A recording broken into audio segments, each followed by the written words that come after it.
যারা জুলাই বিপ্লব মানবেন না তাদের জন্য ২৬ সালে কোনো নির্বাচন নাই। বাংলাদেশে জুলাই সনদের আইনি ভিত্তি ছাড়া ২০২৬ সালে কোনো নির্বাচন হবে না বলে সাফ জানিয়ে দিয়েছেন জামায়াতে ইসলামীর আমির ডাক্তার শফিকুর রহমান। রাজধানীর পল্টনে বাংলাদেশ জামায়াতে ইসলামী ও ইসলামী আন্দোলন সহ ৮ দলের ডাকা সমাবেশে তিনি তাদের অবস্থান পরিষ্কার করতে কথা বলেন। জুলাই বিপ্লবকে স্বীকৃতি দিতে হবে, ২৬ সাল নির্বাচন দেখতে হবে, আগে জুলাই বিপ্লবের স্বীকৃতি লাগবে। যুক্তি দেখিয়ে শফিকুর রহমান বলেন, জুলাই বিপ্লবের স্বীকৃতি দিতে হলে জুলাই সনদের আইনি ভিত্তি দিতে হবে।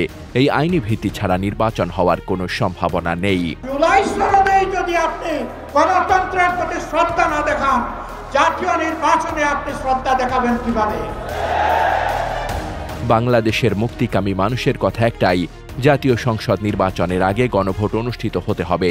গণভোটের ব্যাপারেও সকল দল একমত। তাহলে তারিখ নিয়ে এই বায়নাবাজি কেন, সে প্রশ্ন তোলেন জামায়াতের আমির।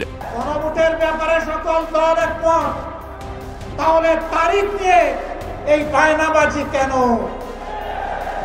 সমাবেশে দেশবাসীকে সতর্ক থাকার আহ্বান জানান জামায়াতের সেক্রেটারি জেনারেল মিয়া গোলাম পারোয়ার। বলেন, দিল্লির ষড়যন্ত্রে আগামী ১৩ তারিখ লকডাউনের নামে আওয়ামী লীগ নতুন নাশকতার পরিকল্পনা করছে।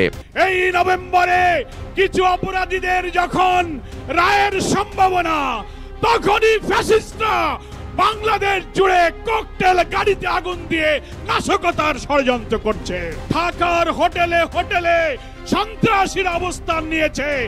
আপনারা অভিযান চালিয়ে ফ্যাসিস্টদের দোষরদেরকে গ্রেফতার করুন। দেশে চলমান পরিস্থিতি ব্যাখ্যা করে জামায়াতের সেক্রেটারি জানান, সরকার গঠিত জাতীয় ঐক্যমত কমিশন প্রায় ৯ মাস চেষ্টা করে সাংবিধানিক, রাজনৈতিক, প্রশাসনিক ও বিচার বিভাগীয় নানা সংস্কারে প্রায় একমত হয়েছিলেন। কিন্তু ২০২৬ সালের ফেব্রুয়ারি নির্বাচনের ঘোষণার পর থেকে বিভিন্ন মহল থেকে ষড়যন্ত্র শুরু হয়েছে।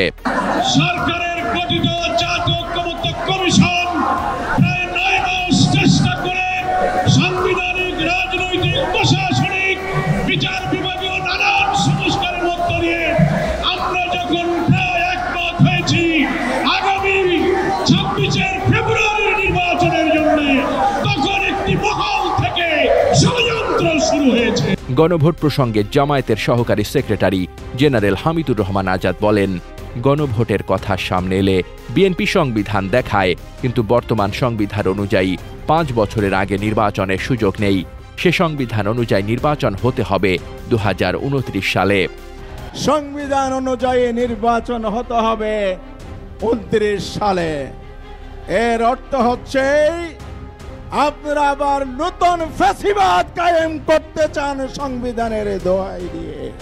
সংবিধানে গণভোটের বিধান নেই বলে যারা দাবি করছেন তাদের লক্ষ্য করে হামিদুর রহমান আজাদ বলেন, ফ্যাসিবাদী আওয়ামী লীগ সরকারের আমলে সংবিধান সংশোধন করে গণভোটের ধারা বাতিল করেছিলেন শেখ হাসিনা। এখন যারা বলেন সংবিধানে গণভোট নেই, তারা কি তাহলে হাসিনার শাসনের সাথে একমত? সংবিধানের গণভোট বাতিল করেছিল শেখ হাসিনা, তার সরকার। আজকে যারা বলে সংবিধানে গণভোট নাই, তারা কি হাসিনার সুরে কথা বলে না? বিএনপি নতুন করে ফ্যাসিবাদ কায়েম করতে চায় অভিযোগ করে জামায়াতের সহকারী সেক্রেটারি জেনারেল সতর্ক করে দিয়ে বলেন, বাংলাদেশের জনগণ এ ষড়যন্ত্র বাংলার মাটিতে হতে দেবে না। সরকারকে উদ্দেশ্য করে তিনি জুলাই সনদ আদেশ জারির আহ্বান জানান। আমরা চাই না এখান থেকে যমুনা গেরাও করতে হবে, অনতিবিলম্বে আদেশ জারি করে গণভোটের তফসিল দেন। জুলাই জাতীয় সনদ বাস্তবায়নে সাংবিধানিক আদেশ জারি ও নভেম্বর মাসেই গণভোট আয়োজন, নির্বাচনে সবার জন্য লেভেল প্লেইং ফিল্ড নিশ্চিত করা সহ ৫ দফা দাবিতে এই সমাবেশের আয়োজন করে যুগপৎ কর্মসূচি চালিয়ে আসা বাংলাদেশ জামায়াতে ইসলামী, ইসলামী আন্দোলন বাংলাদেশ, বাংলাদেশ খেলাফত মজলিস, নিজামে ইসলাম পার্টি, বাংলাদেশ খেলাফত আন্দোলন, বাংলাদেশ ডেভেলপমেন্ট পার্টি ও জাতীয় গণতান্ত্রিক পার্টি।